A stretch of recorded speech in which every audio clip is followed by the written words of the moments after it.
Time to take a breather and scan the results after more than 120 kilometers of flat-out rallying. Marc Renier extends his lead over Jan Habig to 28 seconds. The name Leroy Poulter still appears in third, but will drop down the order at the end of the day once he receives a 5-minute lateness penalty. So the two BP Polos of Enzo Kuhn and Hergen Fecken are effectively third and fourth, followed by Geniel de Villiers and JP Damso, and Johnny Gemmell is most definitely not where he wants to be. Stage 7 is a repeat of Stage 3 from earlier in the day, but it's also the last gravel stage of day 1, so it could play a huge role in the overall outcome of the event. Johnny Gemmell and Karen Swan were giving it their usual 110%, but the speed was simply not there as the Castrol Toyota only managed the 10th fastest time.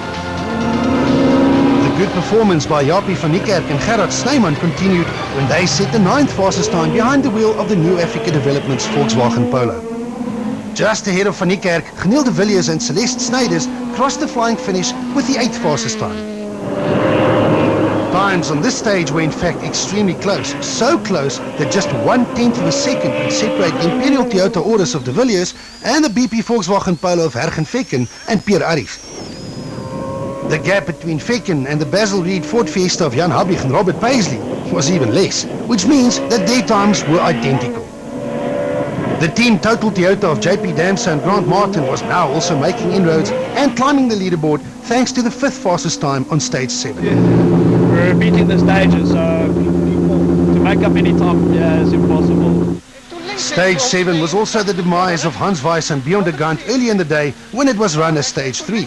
But the Dutch driver was way down the leaderboard and still driving and set the 4th fastest time.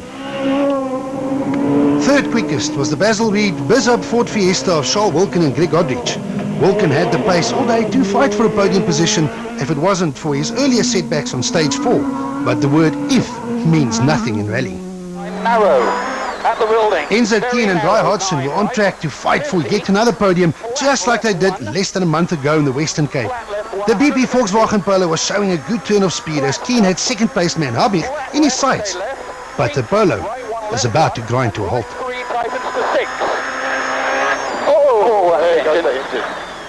A sad ending to a great performance from the former champions.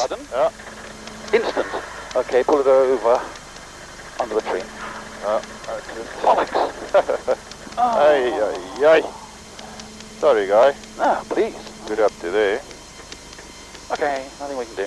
That's rallying. Cars much improved from the past, and we were looking good. Yeah, we were looking very nice for a top podium, I think. Unfortunately, picked up an engine problem and put us out. Marc Renier and Robin Houghton were now only focused on keeping Habig and the remaining chasing Volkswagen behind them. And on stage 7, that is exactly what they did. In fact, the second quickest time of all means that they managed to further increase their lead.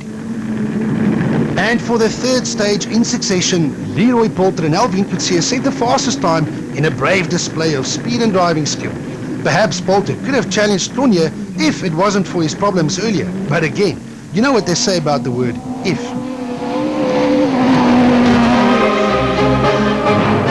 Back in the very neat Dunlop Service Park in Polokwane, it was time to reflect on the gravel road racing for the day, which was now a thing of the past. Charles Wilken had a day to forget. Just now we had a broken power steering and at the same time the side shaft broke as well. So Geniel de Villiers finds himself in a very good position indeed. It's going pretty good. The car's going well. We're getting more used to the pace notes now, and we're a little bit closer to the front. So, but with a healthy lead, it's been a successful day for Marc Renier.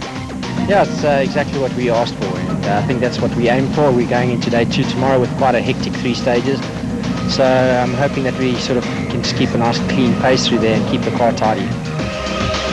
One small challenge remained on the first day of the Polokwane Rally. A short spectator stage in the shadow of the Peter Mokaba World Cup Soccer Stadium. Again, the type of stage that could end your quest for glory.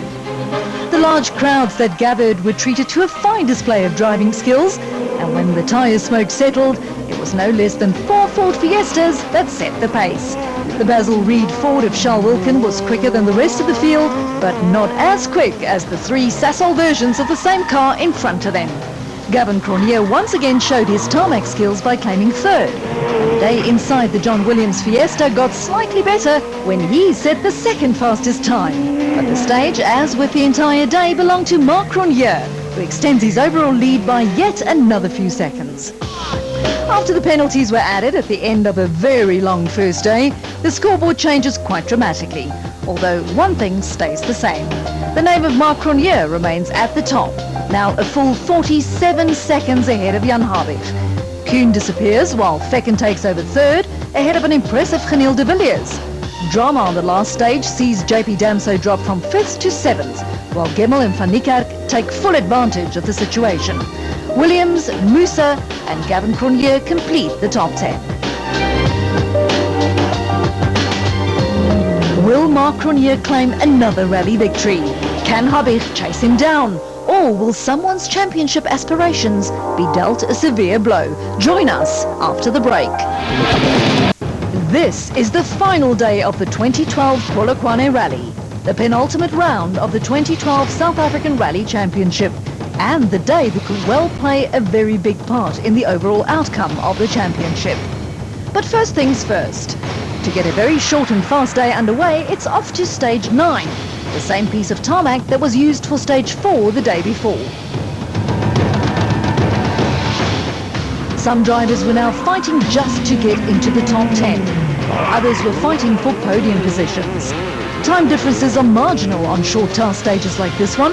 Proof of this was the fact that Geniel de Villiers, who only set the 10th fastest time, was only 6.1 seconds slower than John Williams, who won his first stage of the rally. But with a host of other top drivers in between, it did little to affect the overall standings.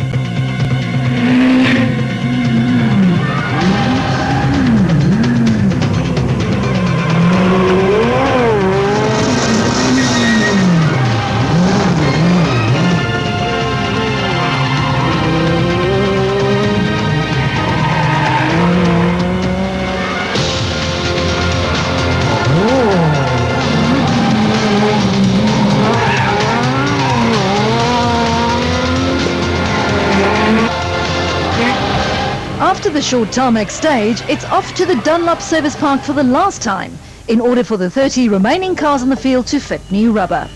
With a total field of nearly 40 cars starting each event, the role that Dunlop plays in the South African Rally Championship is a huge one, and one that is often overlooked by spectators and drivers alike. President of the Motorsport South Africa Rally Commission, Richard Leek, explains. Dunlop is a one-brand tyre, different sizes, same compound, same tread pattern for our National Championship Series.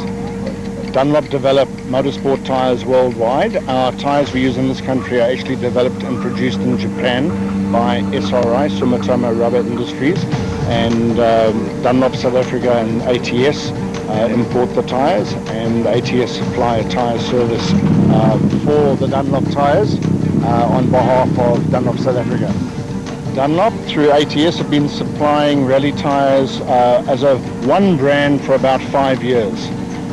Prior to that there were other brands, but Dunlop has probably been the superior brand for probably 10-12 years. To give you an idea regarding the tyre usage, the S2000 class are allowed to use 16 rally dirt tyres per event.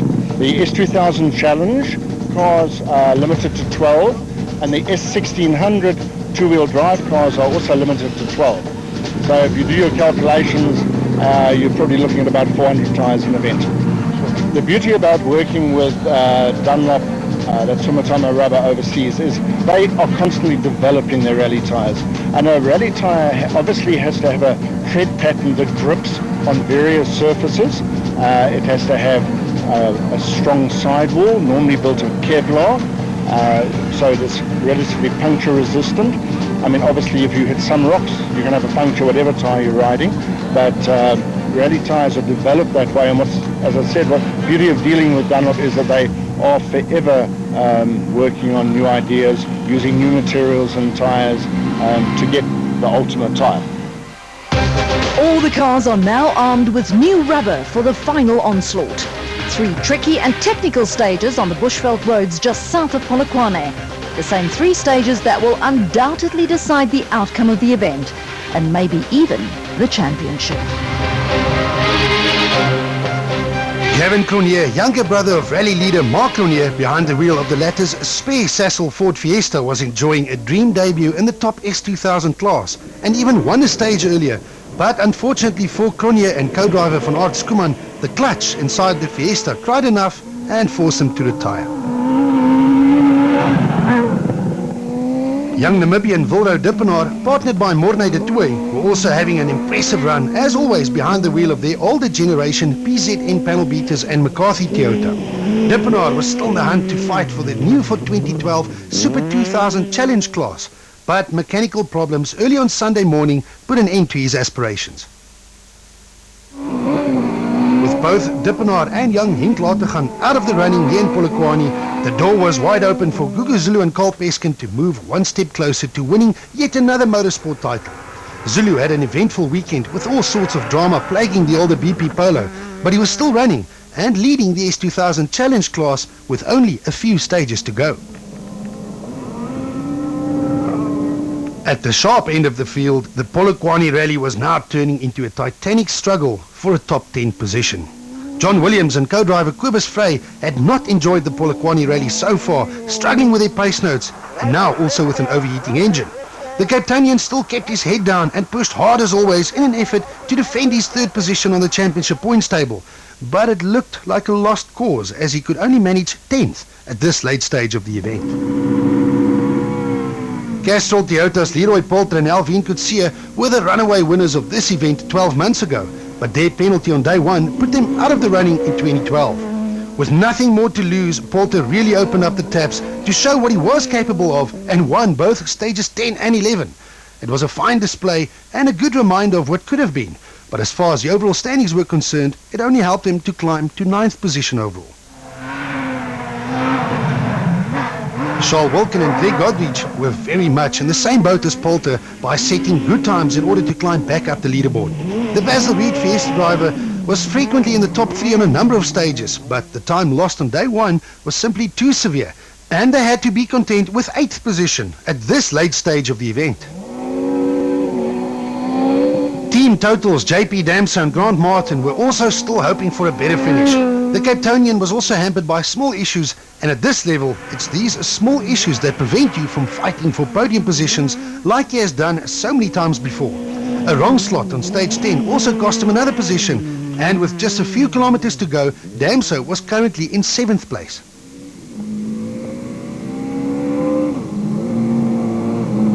Someone who had no issues for once was Mohamed Musa and experienced co-driver Andre Vermeulen. Musa woke up a different person on Sunday morning and set the 3rd fastest time of all on stage 10 to leap past his total Toyota teammate. Another competitive time on stage 11 saw the businessman consolidate his 6th position overall, his best overall showing since joining the S2000 class. Jan Habig and Robert Paisley started day 2 in 2nd position overall and with the confidence they needed to chase the leaders down. But when the Basil Reed Fiesta arrived at the end of stage 10, it was clear that he had a problem. Car wasn't working that well, but obviously we weren't working that well either, so we'll see what we can do later on. The solenoid on the battery had cried enough, causing them to lose valuable time, and with no service in between the stages, Habig had to carry out emergency repairs on the side of the road. His hopes of winning the Polokwane Rally had all disappeared as he dropped from 2nd overall all the way down to 5th. For once, Japie van Niekerk and Gerard Snyman were having not only a clean run, but also a fast one. The new Africa Development's Volkswagen Polo had so far not skipped a beat, allowing van Niekerk to concentrate on his driving. And on these tricky stages, concentration is exactly what you need, as it is so easy to make a mistake and to lose time. Van Niekerk did not make any mistakes and were now lying in a season-best 4th place overall. The Castrol Toyota technicians changed the differential inside the Auris of Johnny Gemmell and Callan Swan, and it helped as Gemmell came out fighting on stage 10 to gain 3 full positions and to climb to 4th. There was now an entire championship at stake. But Toyota team bosses looked worried. Gemmell has not reached the end of stage 11. And this is why. The Castrol Toyota is parked on the side of the road with an overheating engine. Gemmell is out of the car and must be wondering if this could be the end of his championship hopes and dreams. The moment that decides the 2012 South African Rally Championship. Only time will tell. With Gemmell now removed from the action, a steady and consistent Geniel de Villiers and Celeste Snyders shot straight into third position overall. This was by far the Cape Townian's best position since adding the sport of rallying to his repertoire to go with his numerous circuit racing titles and of course a Dakar victory. Expect to see a lot more of the Imperial Toyota driver near the top of the leaderboard in events to come. Someone who has been right at the top of the leaderboard for many years are former champions Hergen Fekken and Pierre Arries. Second place at this late stage of the event is not quite at the top of the leaderboard, but when you've had the kind of season that these two had to endure so far in 2012, they would have been more than happy with their second position. Fekken is also an old-hand at rallying and knew that anything can still happen. Yeah, we took another 4, so it's good. I don't know if there's enough mileage, but we're going to try. Mark Cronje and Robin Houghton were simply in a class of their own. The Sassel 4 driver did not win as many stages as Leroy Poulter, but then again, he didn't have to. He put his foot down when it mattered and didn't lose too much time on the stages that he didn't win. The result, with only a few short stage kilometers to go, and with Habig removed from the equation, was now a very comfortable lead of over a minute. And with Johnny Gemmell also removed from the action, the championship is looking good for Cronje. There are huge changes to the scoreboard after stage 11. Mark Cronje still leads, but the name Habig drops, while the name Gemmell disappears altogether. Fekken and de Villiers now occupy the podium positions. Van Niekerk is in 4th, while Musa leads his teammate Damso in 6th and 7th respectively.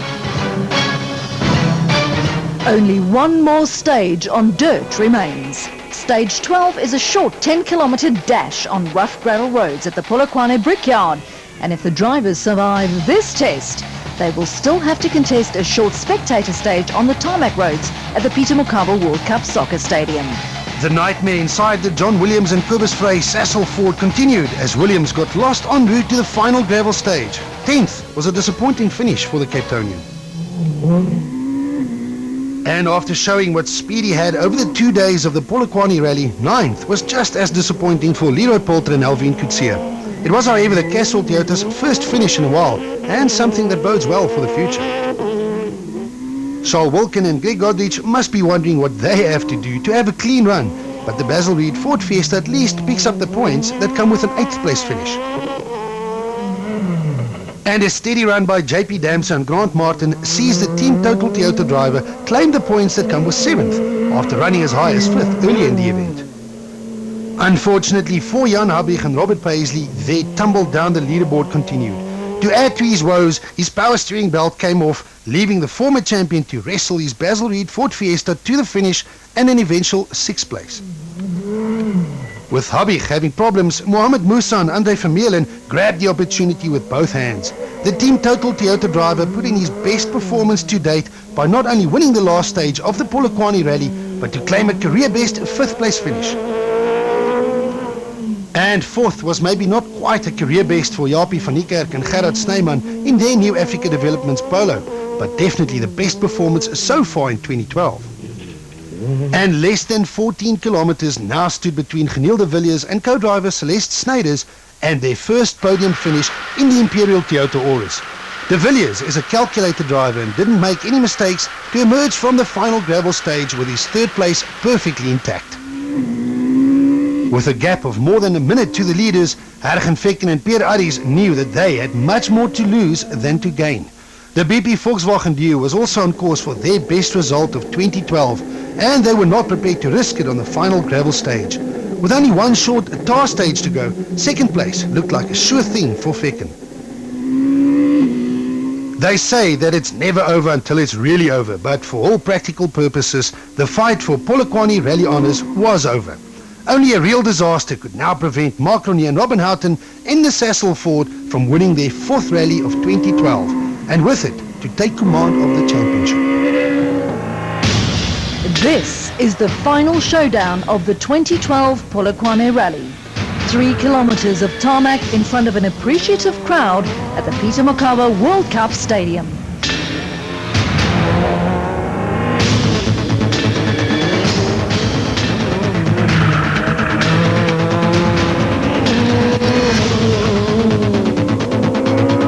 It's John Williams in the Sasol Ford who wins his second stage on tar, but it does little to change the overall outcome.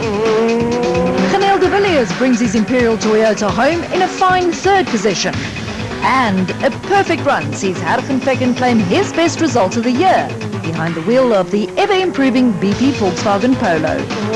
But Macron storms to yet another victory, following a dominant performance in the Sasol Ford Fiesta.